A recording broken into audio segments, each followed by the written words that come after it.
Welcome into PurpleAquatics.com. I am Skylar King. As always, you can email me, Skylar@PurpleAquatics.com. You can follow me on Twitter, @SkylarPrep.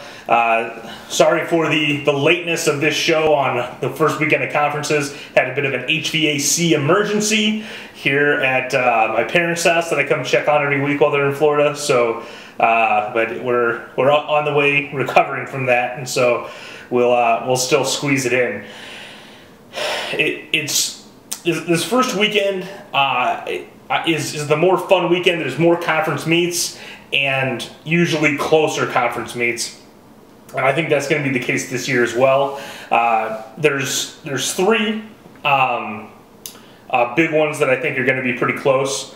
We'll start with one that I think will probably not be that close, and that's the DVC. Nequa, it just feels like they're too good, have too much depth to get beat at conference this year. We'll see what Waubonsie can put together, but Nequa is just, I mean, as good as they've been in invitationals and those kind of big meets this year, that if you're a good invitational team, you're going to be a good conference team because it's pretty much the same format: 2 individuals and 1 relay. And Nequa's been cruising right along all year, getting top 3 in invitationals left and right against the state's elite. And I'll be shocked if and I don't count on Naperville Central either, but I think Nequa is going to be really hard to beat, and I expect them to win the DVC. The other 3 meets that I'm going to have my eye on: the Duquesne. Still hard to get used to saying that. I don't always remember that that's what it's called. That's the revamped St. Charles dual meet that takes place ever since the Upstate 8 broke apart with the Valley schools going to the DVC. And surprisingly, I mean, this is sort of the nature of the beast also. East has the depth, but when you cut out that 3rd guy and you're down to 2, that's to North's advantage. And 1 relay instead of 2 is to North's advantage. And so I got their heat sheet up on Meet Mobile, and I mean, my math might be a little off, but I have North by about 25 on seed points, and it's because they're seeded to win more things. And there's not that many monkey wrench swimmers from other schools in there. Ben Kimmel is the big exception there, as he's seeded to win a couple, but it really comes down to kind of a heads-up battle between East and North, event in and event out. The X factor here is going to be diving. Can East swing a handful of points in swimming and make up the rest in diving to win? This should be a close one, regardless of who wins. Obviously that's a big crosstown rivalry meet. Anytime these 2 swim. East, close victory in the duel, so we'll see if North can get some revenge here before yet another rematch at the sectional. The Catholic League. This one is probably the best, deepest conference in the state in terms of the top to bottom talent. There's just so many more teams. It looks to me to shape up as a kind of a Marmion, Loyola, Fenwick showdown, and sort of whoever swims the best, I think, can end up winning this meet. And it's at Fenwick, and so because of that, I favor Fenwick. Fenwick also has, and again, we may not have all the entries in yet. It's hard to believe there's only, I think I only saw 4 divers listed total. 2 of them for Fenwick, 1 for Loyola, and none for Marmion.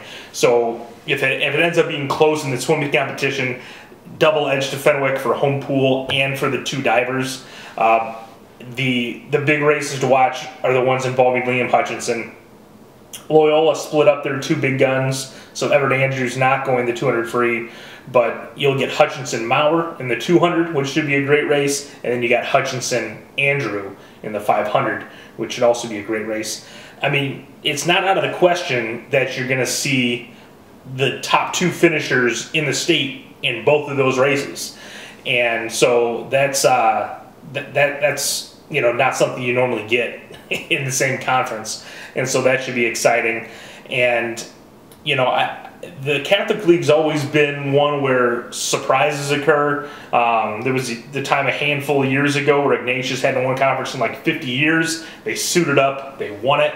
There have been years where Fenwick suited for this conference meet, and so that's obviously something you can't totally account for when you're looking at these things. If you put a gun to my head, I'm going to pick Fenwick, but it wouldn't totally surprise me if Marty and Loyola won. If anybody else won, it would surprise me, and that would probably mean that team suited everybody, which, like I said, wouldn't be unprecedented, but there would certainly be an upset. If those other three teams won, I wouldn't call it a complete upset, as they've all got competent, competitive guys in pretty much every event. The meet I'm going to be attending, my traditional week 1 meet, the West Suburban Silver. This one's interesting because you have Oak Park, who beat LT in the dual meet. We discussed that in the recap show. The reason that's interesting to me is because Oak Park has, in recent years, suited up for conference as well, and they typically swim off events. But again, this is one of their more talented teams. If they feel like they can suit up and knock Hinsdale off, they're going to share the conference title. As Hinsdale went undefeated in dual meets, the way the West Suburban Silver works, because every conference can be different. It's a combination of the dual meet record and then your finish in conference. So right now, Hinsdale is 1, Oak Park's 2, and LT's 3 based on dual meet record. And so if Oak Park got first and Hinsdale got second, then they would share the conference title. And things could get really crazy if LT, with shaved guys and whatnot, was able to win conference, and somehow Oak Park got second and Hinsdale got third. Then there would actually be a 3-way tie for conference, which I'm sure has never happened. Hinsdale and LT have definitely shared the conference title in the last 10 years. But the thing for me about Oak Park is I really hope they dial it back. Not really this week as much as the sectional. They have a tendency to really just get too fired up for sectionals, and it affects their state performance. This is the best team they've had in a long time, and I really hope this team can hold it together and finish top 10 in state. I just like seeing new blood in there, teams that you don't traditionally see. It just makes things more fun. And, other than Will Rate, none of these guys have ever done it at state before. And so it's hard to physically and emotionally get up that many times. And especially if they put suits on this weekend, even if they swim off events, there weren't these suits when I swam. But I think when you see even the times that Oak Park posted in that LT dual meet, the suit is such a big part of the taper. And between the physical advantages and then the mental and emotional boost you get because of the confidence you have from wearing it, and it's just it just sort of overwhelms everything else that used to be involved in the taper in my mind. And so I hope they dial it back. Well, I'll obviously get to see firsthand if they do, because Oak Park could be even better next year in a state that looks like it'll be even weaker than it is this year with top teams. And so I want them to get that experience of performing well, so they can potentially do even bigger things next year. Because it's, again, like I said, it's just fun when you have a U-High and a Peoria Notre Dame and just these teams that break up the establishment every once in a while, because we do spend so many state meets seeing the New Triers and the Hinsdales and the Naperville schools and all these established programs just dominating the little guys. And Oak Park didn't used to be a little guy.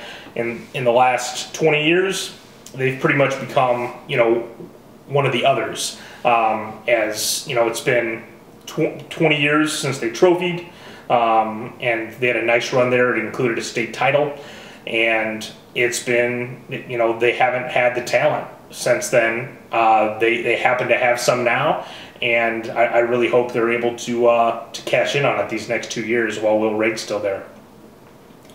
So, again, my picks, I like Fenwick in the Catholic League. I like St. Charles North, even though it's at East, to win. They're just, when you're favored to win as many events as they are, that gives you a big boost. I like Nequa and I like Hinsdale to win the kind of Big Four conference meets this weekend. Next week we'll be back recapping big performances from conference, including any big time taper performances that might have implications for next year. And then we'll be looking ahead to week 2 of conferences, which includes the MSL, which should be a Barrington show, the CSL South, which for the first time in a long time isn't the New Trier show, and then obviously Stevenson should take care of business in their conference as well. We'll talk about all that, plus obviously the recaps of this first week of conference next week at prepaquatics.com. Tomorrow, Downers Grove North for me, 10 a.m. for the West Suburban Silver. We'll be tweeting out results. And like I said, next week, a whole another week of conferences, just creeping our way towards the finish line here in Illinois. Hopefully by the time state rolls around, it won't be frigidly cold, but let's be honest, it probably will be.